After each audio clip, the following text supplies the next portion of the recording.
di dalam pernikahan ada rukun. Dan setiap rukun nanti ada syarat-syarat untuk dianggap rukun tersebut untuk terpenuhinya, untuk dipenuhi. Jadi rukun nikah. Dalam pernikahan harus ada, pertama tentu yang menikah dong. Mempelai. Az-zawj, zawjah. Suami dan istri. Kemudian di sana harus ada wali. Wali ini adalah pelindung atau pengayom seorang anak yang akan menyerahkan kepada orang yang bakal melindungi anak perempuan. Wali. Kemudian ada saksi, 2 saksi, syahidan. Yang kelima adalah sirah atau akad. Harus cara ijab dan qabul. Dan semua ada aturan-aturannya. Maka nanti dibahas tentang syaratnya seorang suami. Harus laki. Laki beneran. Harus, mohon maaf, makna laki beneran adalah memang laki-laki. Dia laki-laki. Dan mohon maaf, jika ada, mohon maaf sekali lagi mohon maaf, jika ada seseorang yang secara kepribadian dia lahir adalah sebagai seorang laki-laki murni, mohon maaf, ada tanda kelaki-lakiannya. Karena satu hal mungkin masalah atau yang lain-lainnya, sehingga dia harus merubah. Sehingga dia merubah dirinya menjadi seorang perempuan atau sebaliknya. Orang seperti ini bukan untuk dicaci dan diolok. Karena dia adalah diuji oleh Allah dengan keadaan yang seperti itu.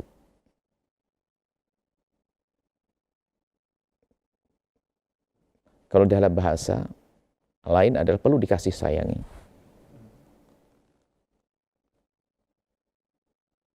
Yang bermasalah, ada orang bermasalah fisiknya. Ada bermasalah adalah, bisa kita katakan, mohon maaf, bukan sakit gila, tidak. Jangan sampai diarahkan ke sana. Mentalnya bermasalah, artinya mungkin karena satu hal. Dalam pergaulan atau yang lain sebagainya. Mohon maaf ini. Dan bagi Anda yang punya kelainan, laki-laki atau tidak menjadi perempuan, mungkin segera datang kepada ahlinya, psikolog, untuk bisa membantu Anda untuk mengembalikan Anda kepada fitrah Anda yang sesungguhnya. Dan mohon kepada yang sehat-sehat, Anda jangan caci orang-orang seperti itu. Bahkan orang-orang itu dengan seperti itu pun di luar kendali.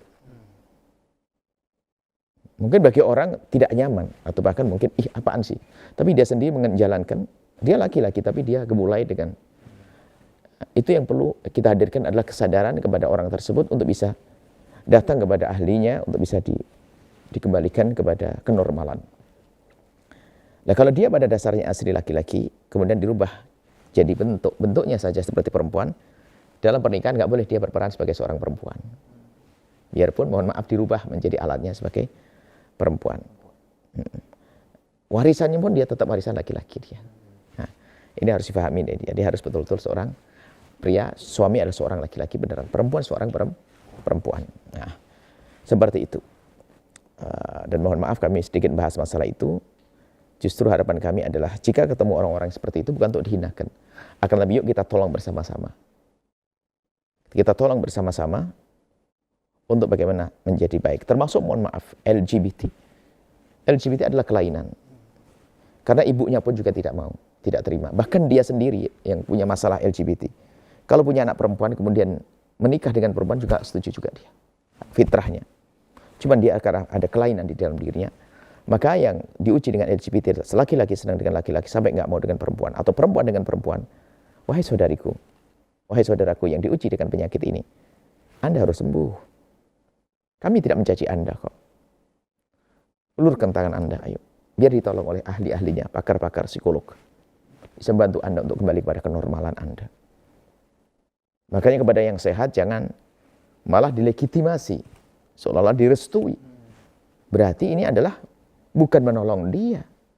malah menjerumuskan. Maksudnya biarin lu seperti itu. Lah, ini kan makanya yang melegitimasi atau merestui LGBT itu sebetulnya dia telah berbuat dolim kepada luar biasa kepada saudara-saudari kita yang diuji oleh Allah dengan sakit. Itu sakit. Dia sakit. Dan sakit yang lebih perlu kita kasih sayang daripada sakit fisik. Sakit patah kaki, korengan perlu dikasih sayang. Tapi dia mentalnya. Dia dengan seperti itu adalah di luar kendali. Dan bisa dikembalikan. Dengan catatan dia sendiri sadar untuk sembuh. Wahai saudaraku. Yang diuji dengan senang kepada sesama jenis. Tidak cukup. Diancam takutlah kepada Allah hukumannya ini. Dia yang fitrahnya sudah tidak stabil. Memang hukumannya besar di hadapan Allah, laki dengan laki, perempuan dengan perempuan, dosa besar.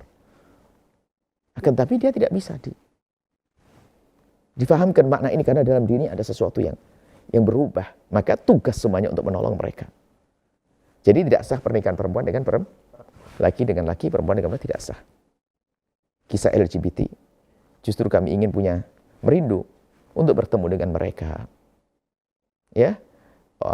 Diskusi dengan mereka, ngobrol dengan mereka. Mereka umat Nabi Muhammad SAW yang perlu kasih sayang, yang perlu ditolong, bukan dicaci, diolok, tidak. Bukan untuk dicaci dan diolok. Ya. Maka dari itu pernikahan yang dijalankan oleh mereka laki dengan laki, perempuan dengan perempuan adalah tidak sah, tidak murni, karena bukan seorang suami sebagai seorang laki-laki. Perempuannya adalah harus seorang perempuan, laki dengan perempuan. Kemudian nanti ada rambu-rambu yang lain. Di antara laki dengan perempuan adalah bukan mahram. Suami ini, laki-laki ini bukan mahram dengan mahram itu adalah orang yang haram dinikahi. Bukan muhrim. Muhrim orang naik haji dan umrah. Selama ini sering salah, oh bukan muhrim saya. Oh bukan, mahram. Yang haram dinikahi, mahram. Anda pemirsa wanita, Anda bukan mahram saya. Kakak perempuan saya mahram, haram saya nikahi. Ibu saya mahram. Anda, kalau Anda adik saya, adik kandung saya, Anda mahram saya. Baru kalau Anda pergi ke Mekah naik haji, pakai Anda muhrim. Muhrim, jadi muhrim urusan haji dan umroh. Kalau urusan masalah ini mahram. Cuman salah kafrah, sebab di kamus besar pun ternyata muhrim. Jadi karena yang membuat adalah bukan orang ngerti bahasa Arab. Ya dimaafkan, sudah tidak usah ribet juga. Cuman sekarang saya ingin rubah bahasa mahram. Ya, mahram.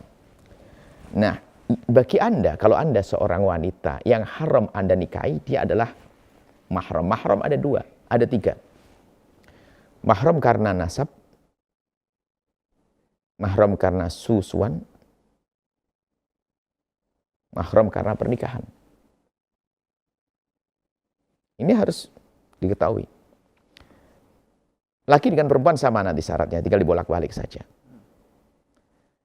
Mahram pertama adalah mahram karena nasab. Jadi kan ada hubungan darah. Bukan karena susu, bukan nyusui, bukan karena pernikahan. Hubungan darah. Jadi kalau direntet darahnya ada yang nyambung. Ketemu di mbahnya atau ketemu di bapaknya. Atau ketemu di saudaranya. Gitu. Mbah, bapak, saudara. Yang ketemu di mbah, paman. Ketemu di bapak, saudara. Ketemu di saudara, ponakan. Makanya mahram itu siapa? Untuk membaca mahram, jadikan diri Anda ini orang yang di tengah. Ya, Anda laki atau perempuan terserah bebas. Ke atas Anda, baik melalui jalur bapak atau ibu, ini adalah usul. Aslun, asal. Asal Anda itu bapak, ibu, kakek, nenek, terus.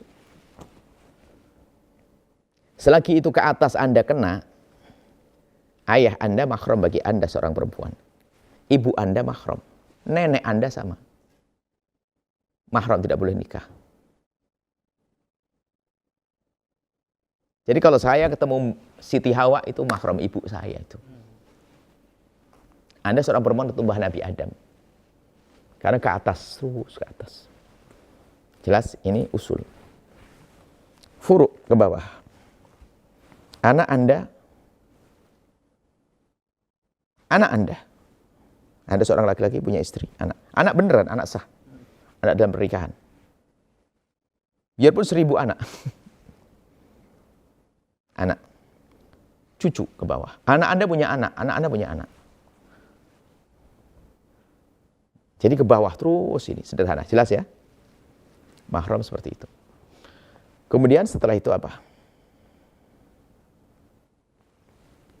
Anak nenek kakek Anda. Bagai kakek tingkat 2 pertama, anak kakek. Anak kakek namanya apa? Kalau Anda seorang anak perempuan, paman Anda. Dari kakek atau nenek? Nenek Anda punya anak 20, yaitu paman Anda semuanya. Kakek Anda punya anak 20, paman. Nggak boleh menikah. Baik seayah seibu, pokoknya salah satunya.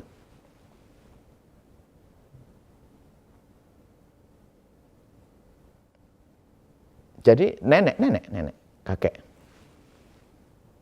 Ke atas. Saudaranya kakek Anda tuh, paman kakek sama. Jadi bukan hanya sebatas di, ini yang mungkin jarang dicermati, bukan sebatas di paman Anda. Paman Anda tuh kan anaknya kakek kan. Sama, Anda kepada adiknya kakek sama, ketemu di atasnya. Jadi adiknya kakek sama makomnya seperti paman. Seperti itu. Nah, paham ya? Jadi paman. Yang kedua, yang ketiga adalah anak saudara, anak sepangkat dengan Anda. Jadi ke atas ya, ke atas. Ada 2 cabang, cabang 1, cabang 2. Cabang 1 adalah paman. Paman Anda adalah mahram, bibi Anda adalah mahram. Kalau Anda laki-laki, bibi. Kemudian yang secabang sepangkat dengan Anda.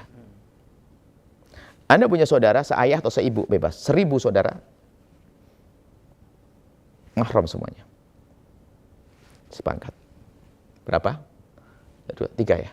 Hah? 3 atau 4? Yang keempat adalah 4. 1, 2, 3, 4. Sudah 4. 1 ke atas usul. 2 ke bawah. 3 sepangkat dengan ayah kita. 4 sepangkat dengan kita. Tinggal 1. Anaknya orang sepangkat dengan kita.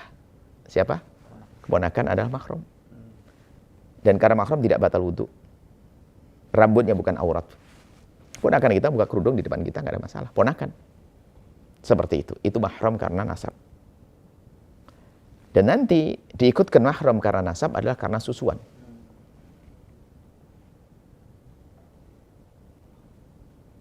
Sehingga pada sesungguhnya yang namanya mahram tidak boleh menikah.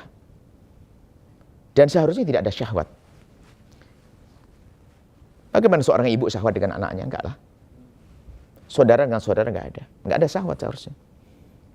Cuman karena hari ini hari rusak, na'udzubillah. Karena tontonan-tontonan yang liar itu, bagaimana seorang adik syahwat dengan kakak perempuannya. Seorang anak sudah mulai na'udzubillah berani mengintip ibunya lagi mandi. Na'udzubillah, enggak kebayang kecuali di akal-akal yang sudah rusak karena tontonan-tontonan di hari ini. Sehingga paman pun ternyata jahil dengan keponakannya di hari ini.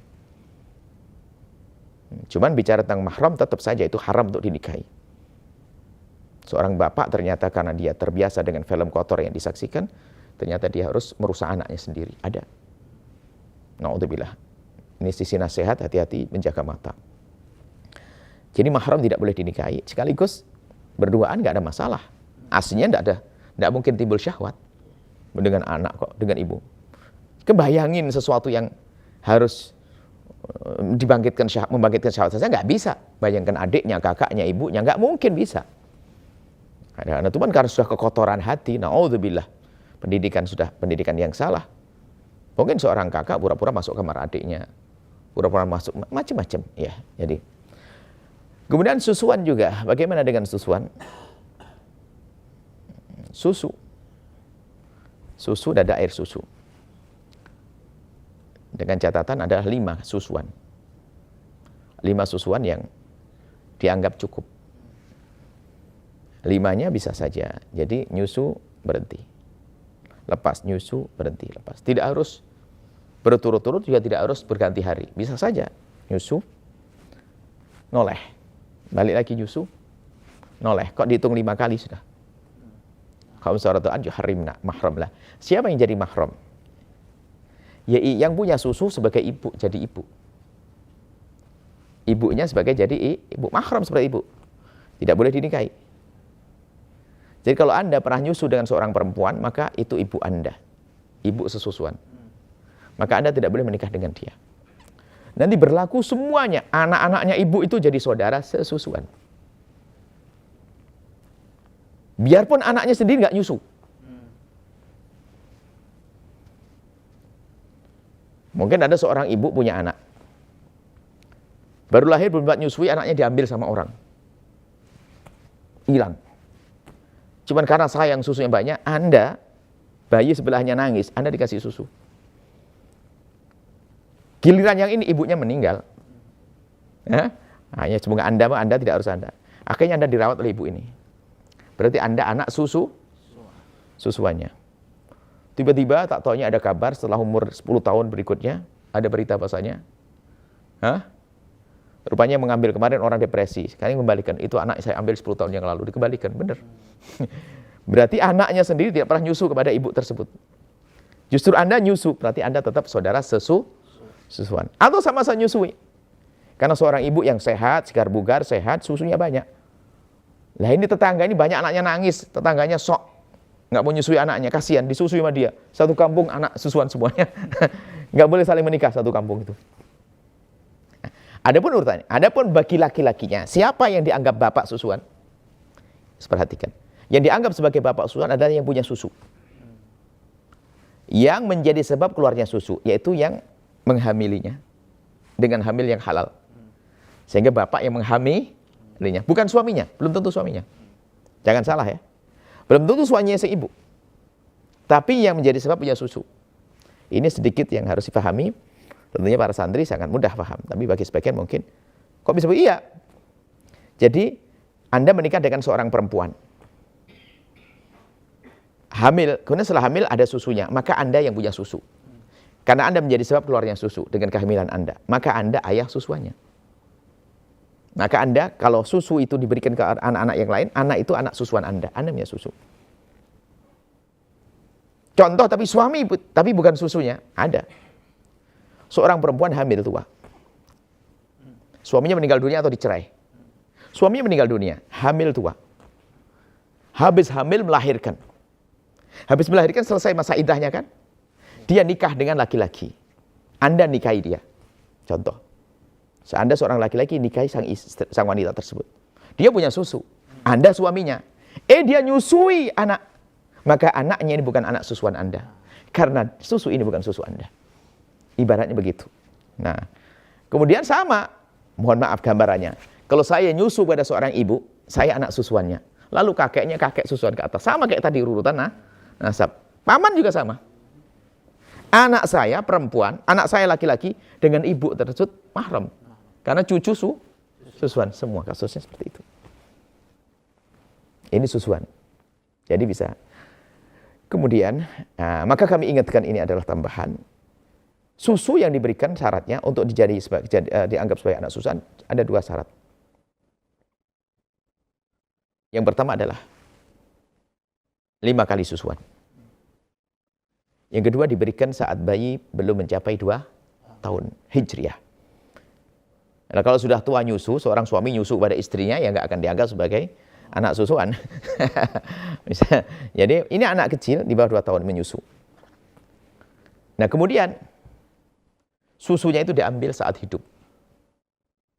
Kami tambah, dalam buku kami tambah yang ketiga. Yang pertama adalah 5 susuan. 5 susuan. Kemudian yang kedua adalah sebelum berlalu 2 tahun anaknya.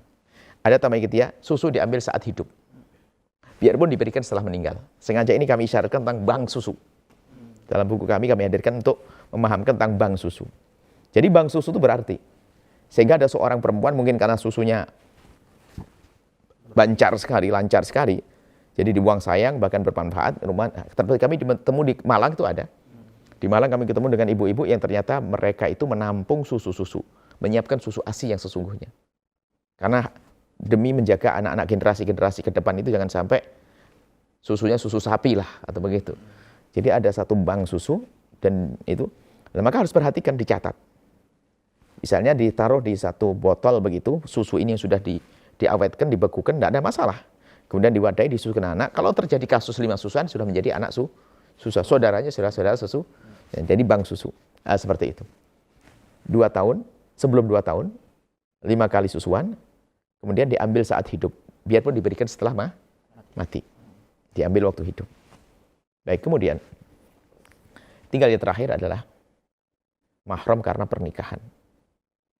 Dengan pernikahan menjadi mahram, apa itu? Mertua sama menantu. Mertua dan menantu. Ini semua namanya mahram selamanya, mertua. Jadi kapan Anda menikah dengan seorang wanita, maka ayah, ibunya adalah mahram bagi Anda. Ya. Jadi kalau Anda punya anak laki-laki, kau menikah dengan seorang perempuan, mahram dengan Anda. Mantu.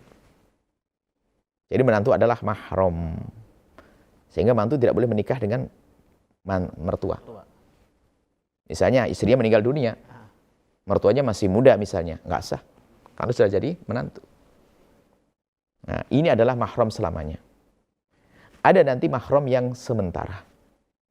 Dibahas juga dalam pernikahan. Haram tapi tidak selamanya, sementara. Yaitu bibi dan saudari perempuan. Artinya begini. Dalam Islam ada poligami, tapi yang harus Anda nikahi, yang dinikahi adalah tidak boleh saudaranya. Atau tidak poligami, jadi kalau Anda menikah dengan seorang perempuan, maka adik perempuannya itu adalah mahram tapi sementara. Tetap batal wudhu, Anda tidak boleh berduaan, haram. Tapi Anda tidak boleh menikah dengan dia, karena apa? Anda sudah menikah dengan kakaknya. Tidak boleh mengumpulkan dalam satu pernikahan, dalam satu naungan, 2 kakak beradik. Sama bibinya. Wa anta jama' bainal ukhtain. Tapi kalau kakaknya meninggal, Anda boleh menikahi adiknya. Turun ranjang, boleh. Tapi kalau dikumpulkan nggak boleh. Sama bibi juga begitu. Kalau Anda menikah dengan ponakannya, Anda tidak boleh dengan bibinya, digabungkan. Poligami. Tapi kalau bibinya meninggal, Anda boleh dengan menikahi ponakannya. Atau ponakan meninggal, Anda ganti ke bibinya, sah. Ini adalah tentang mahram, gambaran semacam itu. Dan hendaknya dipatuhi. Kalau dipaksakan tidak sah pernikahan, adalah terjadi perzinaan. Suatu ketika saya mendengar di sebuah kampung, ada seorang laki-laki, ternyata setelah istri meninggal dunia, katanya Allah alam, menikah dengan anak tirinya. Cuman sampai punya anak. Dan katanya sampai ani punya anak gede. Cuman bagaimana? Satu kampung apa tidak ada ustadz? Dan berjalan lancar sampai punya surat nikah. Ini bagaimana? Subhanallah. Jadi istrinya meninggal dunia, lalu berpindah kepada anak tirinya. Dan disahkan. Nah, ini permasalahan yang harus diselesaikan. Dan harus langsung dipisah kalau terjadi. Haram. Terjadi perzinahan, nggak ada pernikahan seperti itu. Baik, ini adalah laki dengan perempuan dalam syarat-syarat yang akan dinikahi seperti itu. Harus dipenuhi dulu, Masya Allah. Ada lagi bagi seorang perempuan. Dan juga laki. Tidak boleh menikah dengan seorang laki-laki jika dia punya suami. Atau sudah cerai, tapi dalam masa iddah. Dalam masa iddah. Masa iddah itu masa penantian. Ini ada suatu ketika katanya karena terburu-buru, masih masa iddah, tiba-tiba menikah. Tidak sah pernikahannya. Sebab iddah, cerai 1 dan 2, tolak raj'i, itu haknya suami untuk kembali. Jadi cerai itu pertama untuk berpikir. Bahkan seorang istri pun boleh berdandan tampak cantik di depan mantan suaminya, sampai barangkali dengan itu jadi rujuk, nggak jadi mencerai. Jadi masa penantian itu masa untuk belajar. Sehingga nggak boleh orang lain masuk, nggak boleh dinikahkan. Cerai 1 dan cerai 2. Cerai 1 dan cerai 2. Ya. Kalau cerai 3 sudah nggak ada lagi rujuk. Nah, maka tetap itu pun nggak bisa, harus diselesaikan dulu. Nggak boleh menikah selagi masih dalam masa penantian, masa iddah. Adapun bagi seorang suami, tidak ada iddahnya. Suami hanya jika suami sudah punya istri 4, maka dia tidak boleh menikah dengan yang ke-5. Nah, kalaupun istri yang pertama salah satunya dicerai, dia belum boleh menikah lagi kecuali sudah selesai masa iddahnya sang istri. Masa iddah sang istri. Kemudian ada khilaf jika cerai 3, ini khilaf. Karena cerai 3 nggak ada harapan kembali lagi. Sebab kalau masih cerai 2, itu masih ada harapan kembali seolah-olah masih kayak istrinya. Bahkan hak tempat tinggal, nafkah masih ada. Seorang suami masih memberi, tapi kalau sudah cerai 3, nah ini khilaf dalam hal ini. Seorang suami boleh melangkah, biarpun yang kebanyakan ulama mengatakan jangan dulu, boleh melangkah kalau memang sudah cerai 3. Intinya bukan ini, gitu. Itu jarang terjadi. Intinya bahwasanya yang kami sering mendengar bahwasanya masa iddah belum selesai, ternyata sudah menikah lagi. Biasanya ini adalah rentetan dari kesalahan di atas kesalahan. Mohon maaf, na'udzubillah. Mungkin seorang perempuan itu sudah punya jalinan dengan laki-laki, na'udzubillah. Dan itu bukan Anda. Anda wanita mulia. Bukan Anda, bukan Anda. Ada mungkin wanita yang mungkin tergoda, kekotoran jiwa hatinya. Sehingga dia masih punya suami, ternyata dia sudah punya jalinan. Sehingga buat masalah dan berumah tangga sampai minta untuk dicerai sama sang. Giliran dicerai sang suami, sudah yakin dicerai, ada surat cerainya, belum masa iddah, sudah menikah. Karena tidak sabar. Na'udzubillah, haram, tidak sah pernikahannya. Harus sabar menanti dong. Masa iddah, masa penantian. Nah, seperti itu. Di antaranya yang iddah harus kita perhatikan. Seorang wanita dalam masa iddah tidak boleh dinikahi. Bahkan dalam tunangan pun, kalau meminang, itu memberikan isyarat. Khususnya di dalam pernikahan, kematian. Sama. Ya, kematian ini lebih hati-hati. Kematian nggak mungkin kembali juga kan, nggak mungkin hidup lagi, tapi tetap nggak boleh. Harus tunggu selesainya. Hanya isyarat itu boleh. Kinayah dalam khitbah. Contohnya apa? Nggak usah khawatir. Orang sepertimu, insya Allah bakal yang menjaga. Jangan khawatir. Wah, jangan khawatir. Ini isyaratnya, paham nih. Ini kayak minang saya nanti. Jangan khawatir. Itu kalau isyarat boleh, tapi terang-terangan nggak boleh. Ini adalah seorang wanita yang masih jadi istrinya orang tidak boleh dinikahi, yang sudah dicerai sekalipun selagi masa penantian tidak boleh dinikahkan atau dinikahi oleh siapapun. Gitu.